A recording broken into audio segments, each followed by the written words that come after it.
Chapter 3. And Ahab had 70 sons in Samaria.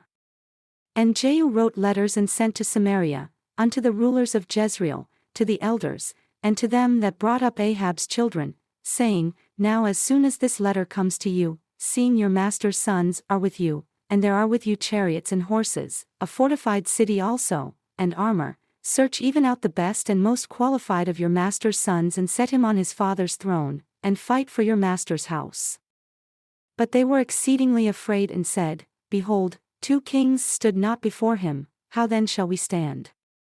And he that was over the house, and he that was over the city, the elders also, and the bringers up of the children sent to Jehu, saying, We are your servants and will do all that you shall bid us, we will not make any king. Do that which is good in your eyes. Then he wrote a letter the second time to them, saying, If you are mine, and if you will listen unto my voice, take the heads of the men, your master's sons, and come to me, to Jezreel, by tomorrow this time. Now the king's sons, being 70 men, were with the great men of the city who brought them up. And it came to pass, when the letter came to them, that they took the king's sons and slew 70 men, and put their heads in baskets, and sent him them, to Jezreel. And there came a messenger and told him, saying, They have brought the heads of the king's sons. And he said, Lay them in 2 heaps at the entering in of the gate until the morning. And it came to pass in the morning that he went out and stood, and said to all the people, You are righteous. Behold, I conspired against my master and slew him, but who slew all these? Know now that there shall fall unto the earth nothing of the word of the Lord which the Lord spoke concerning the house of Ahab, for the Lord has done that which he spoke by his servant Elijah.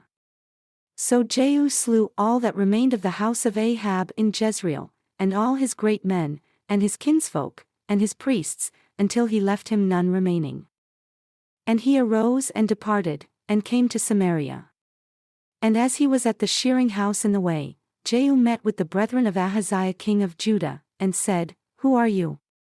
And they answered, We are the brethren of Ahaziah, and we go down to salute the children of the king and the children of the queen.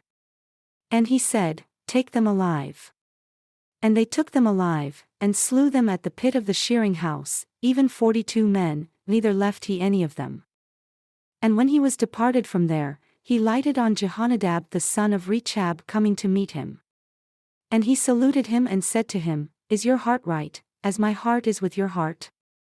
And Jehonadab answered, It is. If it is, give me your hand. And he gave him his hand, and he took him up to him into the chariot. And he said, Come with me and see my zeal for the Lord. So they made him ride in his chariot.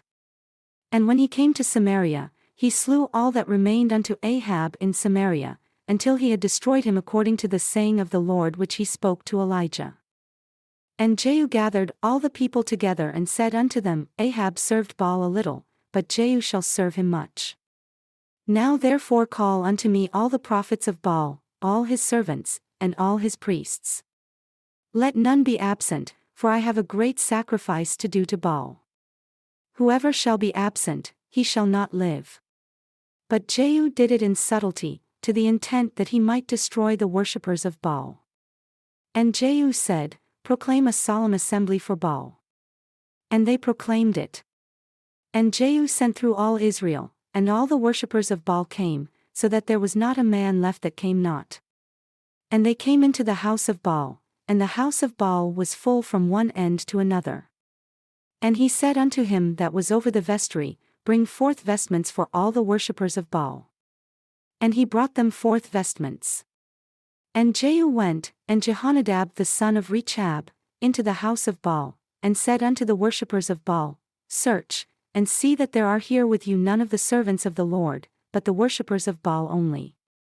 And when they went in to offer sacrifices and burnt offerings, Jehu appointed 80 men outside, and said, If any of the men whom I have brought into your hands escape, he that lets him go, his life shall be for the life of him. And it came to pass, as soon as he had made an end of offering the burnt offering, that Jehu said to the guard and to the captains, Go in and slay them, let none come forth. And they smote them with the edge of the sword, and the guard and the captains cast them out, and went to the city of the house of Baal. And they brought forth the images out of the house of Baal and burned them. And they broke down the image of Baal, and broke down the house of Baal, and made it a waste house unto this day. Thus Jehu destroyed Baal out of Israel. Nevertheless, from the sins of Jeroboam the son of Nebat, who made Israel to sin, Jehu departed not from after them, that is, the golden calves that were in Bethel and that were in Dan. And the Lord said unto Jehu, Because you have done well in executing that which is right in my eyes, and have done unto the house of Ahab according to all that was in my heart, your children of the 4th generation shall sit on the throne of Israel. But Jehu took no heed to walk in the law of the Lord God of Israel with all his heart, for he departed not from the sins of Jeroboam who made Israel to sin. In those days, the Lord began to cut Israel short, and Hazael smote them in all the borders of Israel from Jordan eastward, all the land of Gilead, the Gadites, and the Reubenites, and the Manassites, from Aroer, which is by the river Arnon, even Gilead and Bashan. Now the rest of the acts of Jehu, and all that he did, and all his might, are they not written in the book of the Chronicles of the kings of Israel? And Jehu slept with his fathers, and they buried him in Samaria. And Jehoahaz his son reigned in his stead. And the time that Jehu reigned over Israel in Samaria was 28 years.